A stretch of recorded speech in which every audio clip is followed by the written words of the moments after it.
As the Third Reich crumbled in 1944 and 1945, the killing did not slow down, it accelerated. In its final month, Nazi Germany transformed into a paranoid, violent machine desperate to hold on to power and erase evidence of its crimes. These were the months when soldiers were hanged from lampposts as deserters, when civilians were shot for speaking out against the war, and when tens of thousands of concentration camp prisoners were driven into the snow on deadly marches toward nowhere. In this video, we'll explore who these final victims were, why they were targeted, and how the violence of the Nazi state actually intensified as its defeat became inevitable.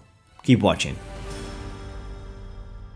Good to have you back on the channel. If you're new, my name is Stefan, I'm a Dutch history teacher and I make videos about history for you. If you like that, please consider subscribing. And don't forget to hit the notification bell. Do check out my other channel, Actual History, a lot of interesting stuff on there. But let's start with this video. Early 1943, the Allies demanded a German unconditional surrender. By that time, the German 6th Army was surrounded at Stalingrad and eventually surrendered. See, this was the first truly existential threat to the Third Reich, because an unconditional surrender would have meant Hitler stepping down from power. The Third Reich would cease to exist. From that point on, it was logical for the leaders of the Reich to carry on fighting. It was victory or death. It was all or nothing. The result of the failed plot to overthrow Hitler, the 1944 July plot, was tremendous on both higher and lower levels. First of all, we saw a whole series of executions. The plotters were high-ranking Germans, and now many of them, among them ringleader Claus von Stauffenberg, were executed. Also, we saw German generals, who had expressed doubts about the war effort, were replaced. So, because of the July plot reprisals, the top command of the German army became filled with hardliners, who were willing to follow the party's command no matter what. The results were dreadful. Wait till you hear this. Between July 1944 and May 1945, more German civilians died than in the years before. Many died in aerial raids. Most Allied bombs were dropped after July 1944.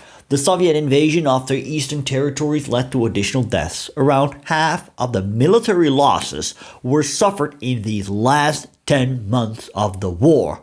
A total of 5.3 million men of the 18.2 million German military personnel died over the course of the war. By July 1944, 2.7 million were killed. In the last 10 months, an additional 2.6 million were killed, of which 1.5 million on the Eastern Front. Towards the end, around 300,000 to 400,000 men were killed in action each month. These numbers are mind-boggling. The Nazi leadership did its best to keep everyone in line by brute force. For ordinary Germans, obeying out of fear was often the only logical choice. Even the smallest hint of resistance to the regime's insistence on fighting to the bitter end could cost someone their life. On the 3rd of April 1945, SS Chief Heinrich Himmler ordered that in any house where a white flag appeared, all male occupants were to be executed. The idea stemmed from a party proposal that even suggested burning down any house displaying a white flag. A few days later, on April 12th, the Wehrmacht High Command issued a new directive signed by Keitel, Himmler and Bormann, demanding that every town be defended to the last man. Any Allied promise of safety in return for surrender was to be ignored completely. Sometimes these orders were ignored and a specific town was handed over to the enemy peacefully, but this did not always succeed.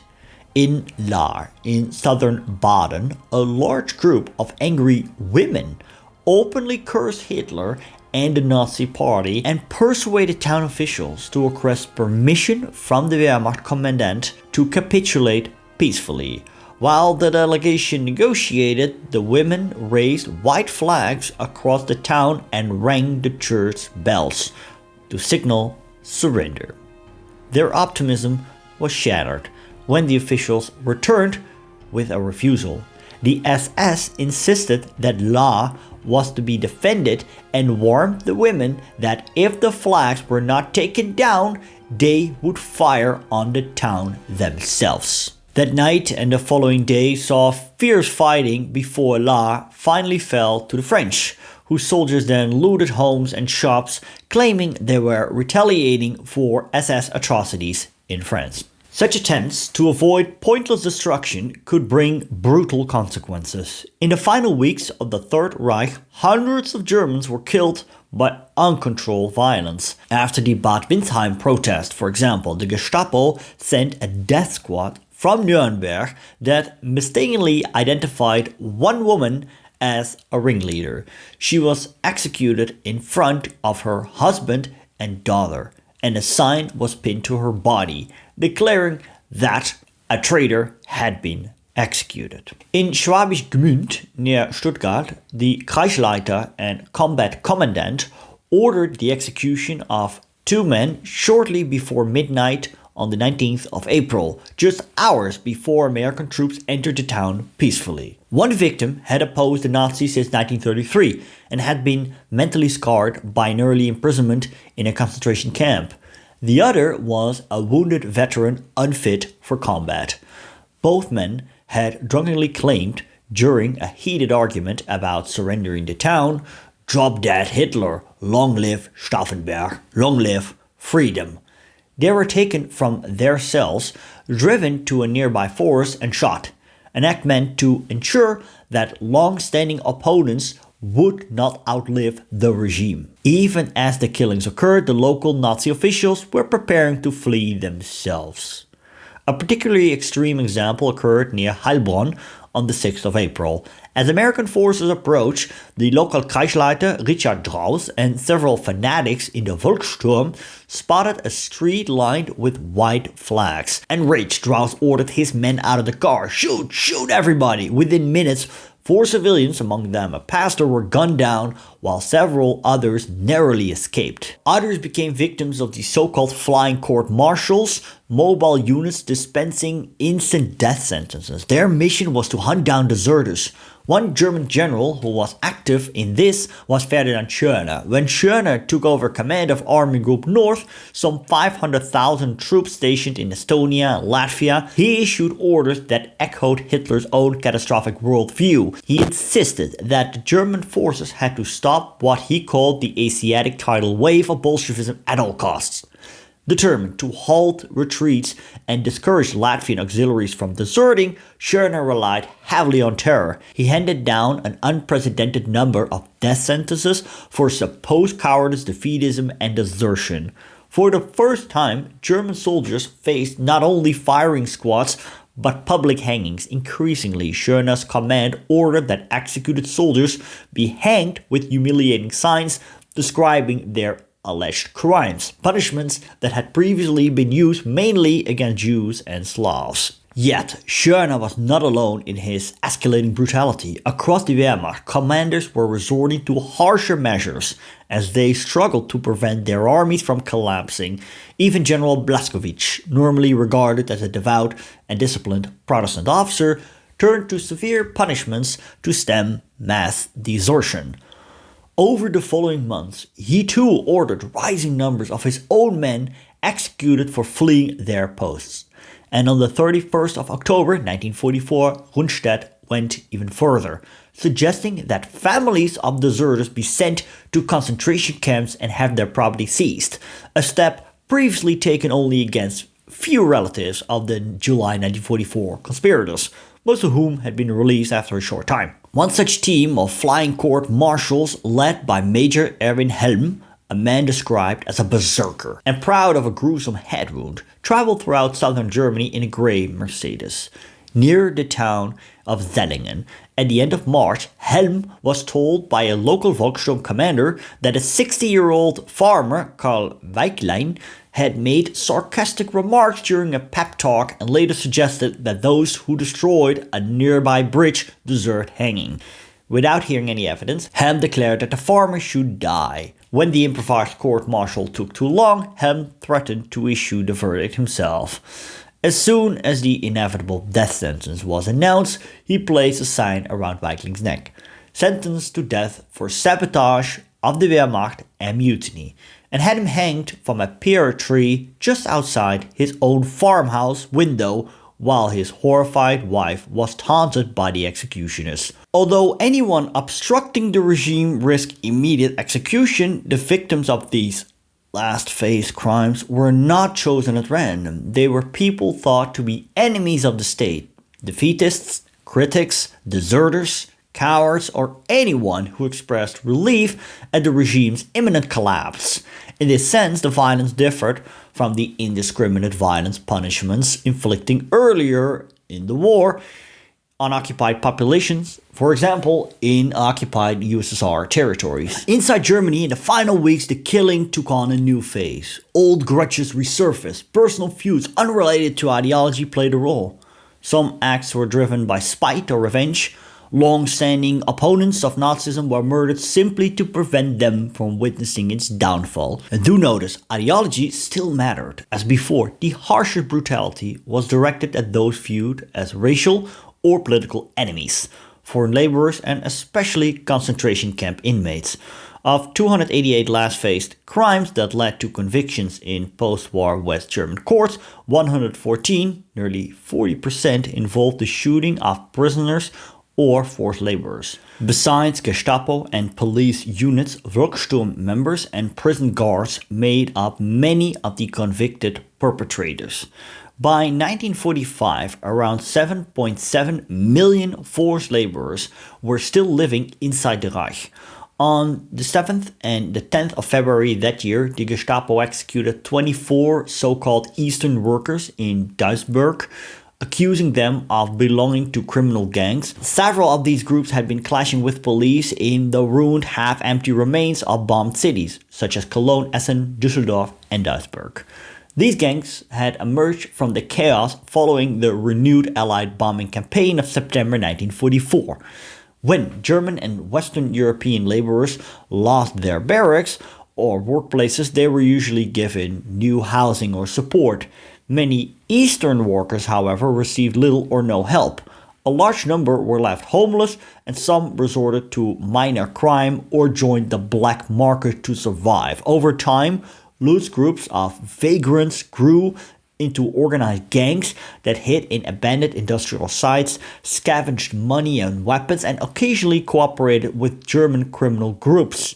The most disciplined among them, often led by former Red Army soldiers, were able to fight back fiercely, at times inflicting serious losses on Gestapo units sent to capture them. High-profile figures linked to the resistance movements were also eliminated to ensure they never saw Hitler's defeat. Hans von Dohnanyi, an Abwehr officer who had opposed Hitler since 1938, was hanged at Sachsenhausen on the 9th of April after a mock trial by an SS court. That same day, at Flossenbürg, Admiral Wilhelm Canaris, former head of the Abwehr, was executed along with Colonel Hans Oster and theologian Dietrich Bonhoeffer in Dachau. George Else, who had tried to assassinate Hitler in 1939, was murdered without even a sham hearing. Yet, these were only the most visible cases. As the regime collapsed, the fate of prisoners in camps and prisons depended entirely on the whims of guards and wardens. Violence, already spiraling out of control, became rampant. Even military leaders contributed. When his forces were surrounded in the Ruhr, Field Marshal Model ordered on the 7th of April that inmates in state prisons, including those held for political offenses, be handed over to the police for examination. More than 200 were executed as a result. Many more were killed in the hours before the prisons were evacuated or before Allied troops arrived. When the official executioner could not reach a facility in time, prison staff carried out the killings themselves. In one subcamp of Emsland, a young man dressed in a captain's uniform appeared and ordered the execution of dozens of prisoners. Shockingly, his commands were obeyed, illustrating the chaos that consumed the dying regime. His name was Willy Held, and the German movie Der Hauptmann is based on his time as a captain. Interesting film, go give it a watch. As the Allies were closing in on the heart of the Third Reich, concentration camp prisoners were put on death marches. For roughly 6,500 to 7,000 Jews seized from satellite camps of Stutthof in East Prussia, a grim fate awaited. Unlike most prisoners who were driven westwards, this group was forced to march east. The original plan appears to have been to move them to a small subcamp near Königsberg and then ship them by sea, likely from the port of Pilau, to keep them in German custody and out of Soviet hands. But the prisoners never reached Pilau. These men and women transferred to Stutthof in recent months from the Baltic, Poland and elsewhere were guarded by about 20 SS personnel and as many as 150 Organisation Todt auxiliaries, including Ukrainians, Latvians, Lithuanians, Estonians, Belgians and Frenchmen. After a grueling march under horrific conditions, they reached Königsberg, only to be driven onward to the coastal town of Palmicken on the Zamland Peninsula. Many prisoners were shot even before entering Königsberg, and more were murdered in the streets of the East Prussian capital as the death march continued. The survivors, dressed in rags and wooden clogs, stumbled through snow and ice. Anyone who faltered or fell was executed on the spot. Along the 50-kilometer route to Palmicken, more than 2,000 Jews were killed, their bodies left where they fell. On the final kilometer alone, 200 to 300 corpses lined the road as roughly 3,000 exhausted prisoners reached the town on the night of the 26th to the 27th of January. Once it became clear that evacuation by sea was impossible, the situation turned even more deadly. Discussions now focused on eliminating the prisoners entirely. The director of the Königsberg Ambo Works and the East Prussian Gau authorities agreed that the Jews would be forced into an abandoned mine shaft and sealed inside. Yet, unexpectedly, the estate manager showed compassion. He ordered food for the prisoners and declared that no one would be killed while he lived. The mine director also refused to open the shafts for use in the planned murder. On the 30th of January, the courageous estate manager was found dead. Many believed he was murdered. The plan to entomb the Jews was abandoned, but events took an even darker turn. That evening, the local mayor, a fervent Nazi, gathered armed members of the Hitler Youth, gave them alcohol, and sent them, along with 3 SS men, into the mine area. There they guarded 40 to 50 Jewish women and girls who had earlier attempted to escape, until SS men led them out in pairs and shot them in the dim glow of a miner's lamp. With Soviet troops believed to be approaching fast, the SS were determined to get rid of the Jews no matter what, and decided to massacre the remaining prisoners. The mass killing unfolded the next night, the 31st of January. SS units used flares to illuminate the coast, drove the prisoners into the frozen Baltic and forced them into the icy water before mowing them down with machine guns. For days, bodies washed ashore along the Zamland coast. One witness later said, "I covered my eyes with my hands. We walked on quickly because we could not bear the sight." Despite the brutality, the killing was not completely successful. Some Jews managed to crawl back onto land. Their fate depended on whom they encountered.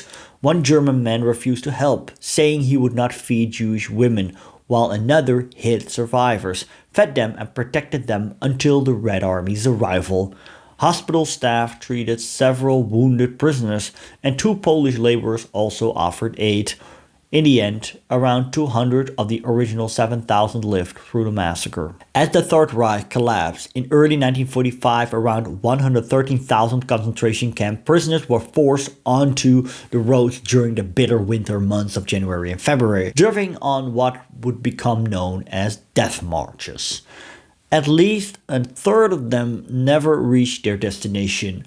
For those forced to walk, there was almost no hope of help. Guards kept prisoners isolated, shoving away anyone who tried to offer a crust of bread or a moment of kindness. Many civilians, gripped by fear or shaped by years of propaganda, chose to look away, or even welcome the cruelty inflicted on these so-called enemies of the Reich. And often the marches wound through empty or evacuated districts, far from anyone who might intervene. Yet survival didn't bring safety. Those who lived through these frozen marches stumbled into overcrowded camps inside Germany where starvation, disease and chaos were already rampant.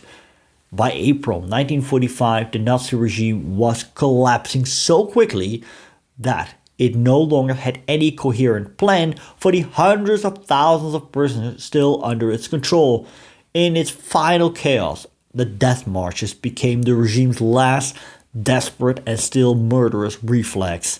As central authority disintegrated, the fate of the prisoners fell almost entirely into the hands of individual guards who operated without oversight, limits, or consequences. Life and death were determined on a whim. Prisoners were nothing more than anonymous burdens. Those who could still walk and obey orders might be allowed to continue. Those who slowed down were simply shot. In some places, this arbitrariness escalated into large-scale massacres. At Celle in early April, nearly 800 prisoners died after their transport was hit during an air raid. Many burned alive in sealed rail cars, others hunted down afterwards by SS guards, local police, Hitler Youth Party officials, and even civilians who joined the manhunt. Days later, in Miste near Gardelegen, local Nazi officials organized the mass killing of more than 1,000 prisoners by locking them in a barn, soaking it with fuel, and setting it ablaze as American forces closed in. These final marches cut straight to German towns and villages, witnessed by ordinary citizens as beatings and executions unfolded openly in the streets. While later testimonies stressed sympathy and horror, survivors overwhelmingly remembered hostility, indifference, and a society that, until the very end, largely accepted the violence carried out in its name. And thus, in the final, frantic weeks of Nazi rule, many died at the hands of the Nazis. It was the last merciless chapter of a regime in its death throes. Learn about why Germany fought till the end in 1945 by clicking here. Thanks for watching, and the History Hustler is signing off.